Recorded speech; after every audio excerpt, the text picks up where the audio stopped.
హైదరాబాద్ లో విషాదం చోటు చేసుకుంది. వీసా రాకపోవడంతో గుంటూరుకు చెందిన డాక్టర్ రోహిణి నిద్రమాత్రలు మింగి హైదరాబాద్ లోని తన నివాసంలో ఆత్మహత్య చేసుకుంది.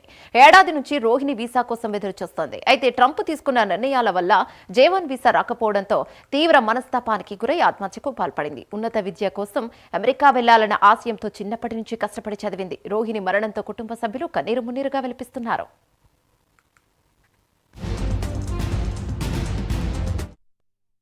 ఇలా అకస్మాత్తుగా చనిపోవటం మాకు ఎంతో బాధాకరంగా ఉంది.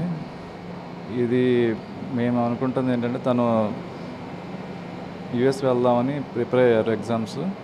సో మీన్వైల్ స్టెప్స్ క్లియర్ చేయడం కూడా జరిగింది. బట్ అనుకోకుండా ట్రంప్ పెట్టిన ఆంక్షలు బట్టి తనకి వీసా అనేది రిజెక్ట్ అవ్వడం వల్ల అకస్మాత్తుగా మాకు ఇది విషయం తెలిసింది చనిపోయారని. సో మాకు ఎంతో బాధాకరంగా ఉంది.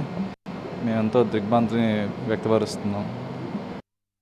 పేరు రోహిణికి తను యుఎస్ వెళ్ళాలని ఎంతో కష్టపడి స్టెప్ 1, స్టెప్ 2, స్టెప్ 3లు మంచి స్కోర్తో ఒక 10 years దాకా చదివి అక్కడికి వెళ్ళి అక్కడ రెసిడెన్సీ కూడా మ్యాచ్ అయిన తర్వాత ఇక్కడ J1 వీసా కానీ వచ్చింది.